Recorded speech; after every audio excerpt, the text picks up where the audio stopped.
Bismillah Rahman Rahim. Alhamdulillah Rabbil Alameen. Allahumma salli ala Sayyidina Muhammad wa ala ali Sayyidina Muhammad wa barik wa sallim. Subhanaka la ilma lana illa ma 'allamtana innaka antal alim al-hakim. Allahumma 'allimna wa anfa'na wa zidna 'ilma.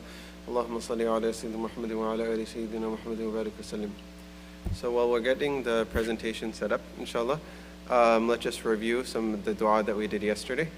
Can anyone share with us the dua that we did yesterday?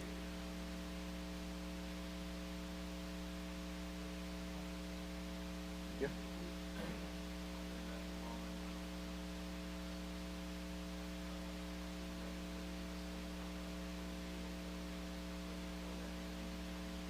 Okay, good. So that's a dua for looking in the mirror. Very good, mashallah.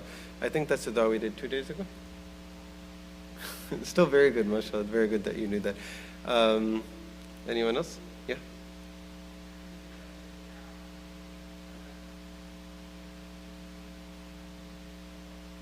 Very good. So this is a dua that we say when we see someone in distress, or we see someone in difficulty. Alhamdulillah alladhi afani mimma ibtalaka bihi wa faddalani ala kathirin mimman khalaqa tafdila. Very good, mashallah. Okay, so now let's get started for today.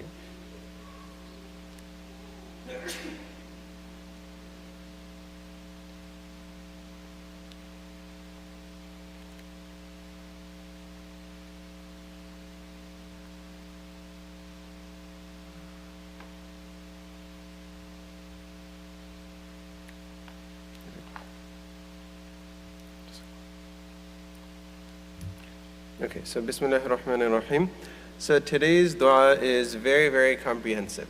And as we've discussed day after day, the Prophet ﷺ was given the ability to convey a lot of meaning in very few words. So his statements would be very comprehensive yet very succinct. And similarly, his du'as would be of that nature as well. So in this dua, it's basically just like about 4 statements, yet it covers so many different things. And then we see basically, none of us can really think about something like this on our own. It's from the mind of a prophet that such beautiful words could only come. So the dua is, Allahumma inni a'udhu bika min al-arba' min ilmin la yanfa' wa min qalbin la yakhsha' wa min nafsin la tashba' wa min du'a'in la yusma'. Okay, one more time, I'm going to say it all together. Allahumma inni a'udhu bika min al-arba' min ilmin la yanfa' wa min qalbin la yakhsha' wa min nafsin la tashba' wa min du'a'in la yusma'. And as we can hear, this one, inshallah, shouldn't be too difficult to memorize because every statement rhymes. So maybe that'll make it a little bit easier for us to memorize it. So this requires, actually, we can go on for a long time regarding the explanation, but I'll just keep it very brief. In this dua, the Prophet ﷺ is saying, "O Allah, I seek your protection from 4 things." The word arba' means 4. Allahumma inni a'udhu bika min al-arba'. I seek your protection from 4 things. What are those 4 things? Those 4 things are, let's get out the pointer, min ilmin la yanfa'. I seek your protection from knowledge that does not benefit, wa min qalbin la yakhsha', and from a heart that doesn't humble itself, that doesn't submit to Allah, a heart that doesn't fear Allah, wa min nafsin la tashba', and from a soul that is never satiated, or an inner self, a carnal self that's never satiated, wa min du'a'in la yusma', and from a dua that is not heard, but what it means actually is a dua that is not accepted. So the Prophet ﷺ is seeking protection from these 4 things. Now, let's try to break it down a little bit. The first thing that the Prophet ﷺ is seeking protection from is from knowledge that does not benefit. Min ilmin la yanfa'. And let's hear, how could knowledge be not beneficial? Anyone? Okay, good. So then one meaning of this is knowledge that we do not practice on. That's possible. Anything else? Yeah? Okay, if it's implemented the wrong time, place. Any example? Knowledge that's not useful. Okay, so we can think about benefit both in a physical sense, in terms of this world, and we can think about benefit in terms of a spiritual sense. Let's think about it in those 2 realms. So if we're talking about in a physical sense, you have knowledge in this world, knowledge of the dunya. It might benefit you in this world. You might study to do civil engineering or something like that. You might study something like that. So that it benefits you in this world because you can use that knowledge for, constructing bridges or designing bridges. You can use that knowledge for earning a halal income, right? So that's knowledge that's beneficial. Not necessarily in the spiritual sense primarily, but in the dunyawi sense, definitely it's beneficial. Okay, so knowledge can be beneficial in that sense. On the flip side, there's knowledge that we acquire that doesn't even have any benefit in the dunya, right? Anyone have any example? Gossip, okay. Yeah, if we say, oh, do you know what that person did? Do you know what she did? Do you know what he said? That doesn't have any benefit in the dunya. Anything else? Yeah? Talking about different shows, when I was in 3rd grade, I memorized there were only 150 at that time, but I memorized all the 150 Pokemon. It's been like, I don't know, 20 years, but still hasn't benefited me up till today. So, so that's knowledge that's not beneficial. Okay, so then knowledge that doesn't have any benefit in the dunya. But then this can also be in a spiritual sense. Knowledge that doesn't have any benefit in a spiritual sense is knowledge that does not get you closer to Allah Ta'ala. Okay, so this could either be what we term or what we understand to be quote-unquote dunyawi knowledge, or it can even be quote-unquote dini knowledge. Okay, so somebody might be studying medicine or something like that. So they should study medicine and then learn the intricacies of the human body and appreciate the grandeur of the creation of Allah. But instead, they become an atheist. Right? Na'udhu billah, but unfortunately this happens. So this is knowledge that doesn't have any benefit. Why? It has the potential to benefit someone. You can benefit a lot of people. You can, first of all, become a better Muslim that way by better appreciating the creation of Allah. وَفِي أَنفُسِكُمْ أَفَلَا تُبْصِرُونَ. In your own selves, there are signs. But instead, and obviously you benefit people through helping them, but instead of becoming beneficial, it led to you rejecting Allah Ta'ala. So that was knowledge that had no benefit. Okay, so it could be dunyawi knowledge, or it could be even dini knowledge as well, as scary as it sounds.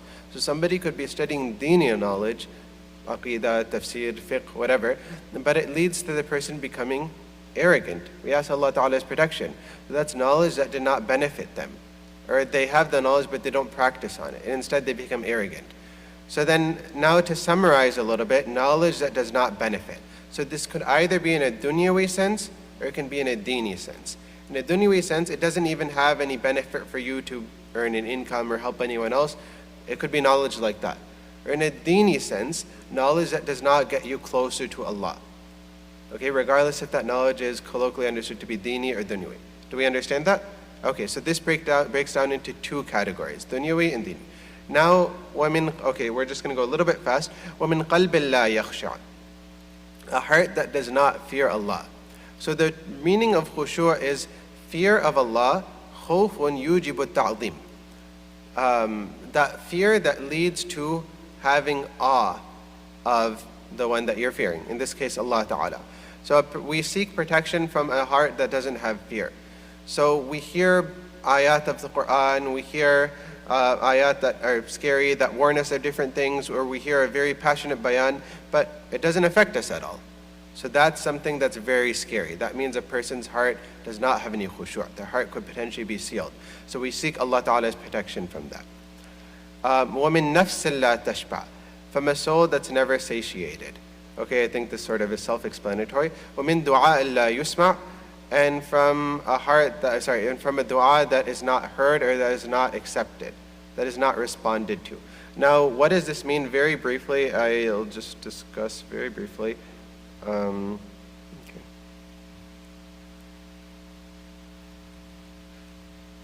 Okay, so why would a dua not be accepted? There's three primary conditions for why a dua might not be accepted. The conditions, okay, so let's state it this way. There's several conditions for a dua to be accepted. Number one, if we want our du'as to be accepted, number one, we must consume only halal food and drink and have a halal income.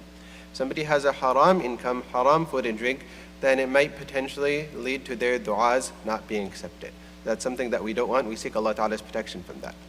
Number two, if we leave, may Allah protect us, but if someone leaves enjoining good and forbidding evil, then again, that could lead to our dua not being accepted. Number three, if someone becomes despondent, they say, I'm making so much dua, but it's not even working. Allah is not even listening to me. Na'udhu billah. Then that also, Allah will say, fine then, I won't accept your dua. Okay? So, First one, there's a very famous hadith about a person who's traveling in the desert, and then he's in a state that evokes pity. And then he calls out to Allah Ta'ala. And then he says, Ya Rab, wa mat'amuhu haram, wa mashrabuhu haram, wa malbasuhu haram, wa ghudhiya bil haram, fa anna yustajabu li dhalik. Person is traveling in the desert, but he's earning haram. So he calls out to Allah Ta'ala, but how can his dua be answered? Because he's earning haram, he's consuming haram. The first condition we understand is that we must consume only halal.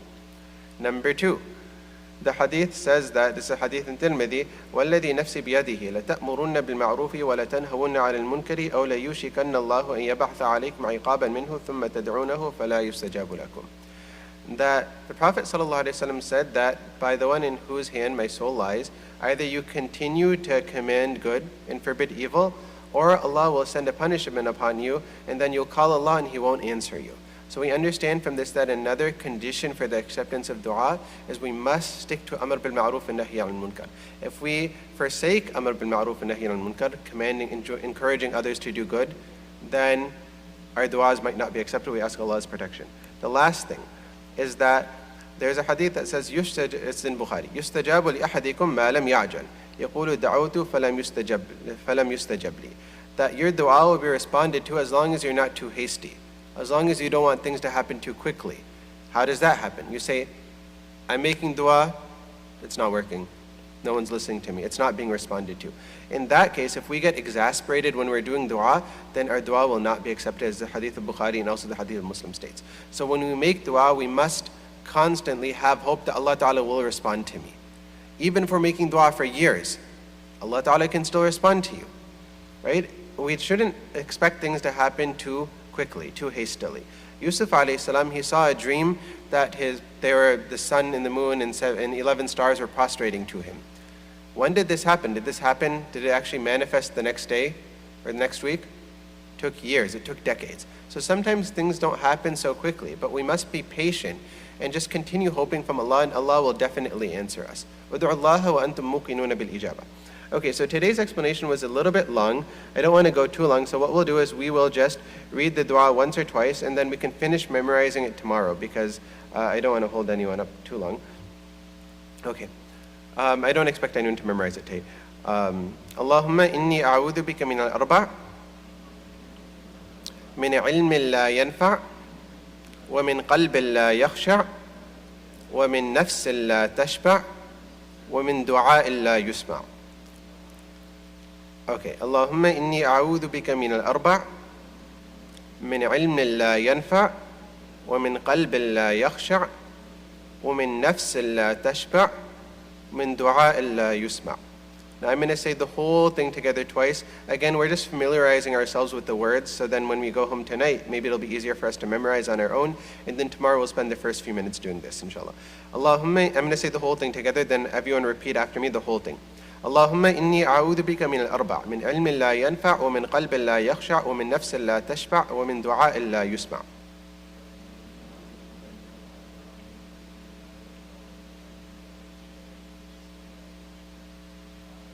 Okay, one more time, I'm going to say the whole thing. Allahumma inni a'udhu bika min al-arba' min ilmin la yanfa' wa min qalbin la yakhsha' wa min nafsin la tashba' wa min du'a'in la yusma'.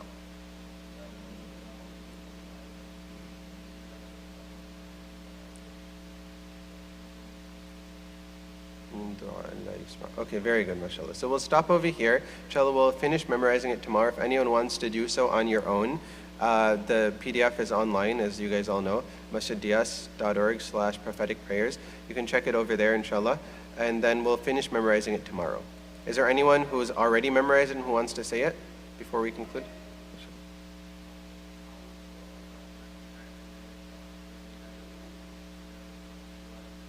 Yeah, mashallah, very good. Okay, so we'll finish it tomorrow. Jazakumullahu Khairun.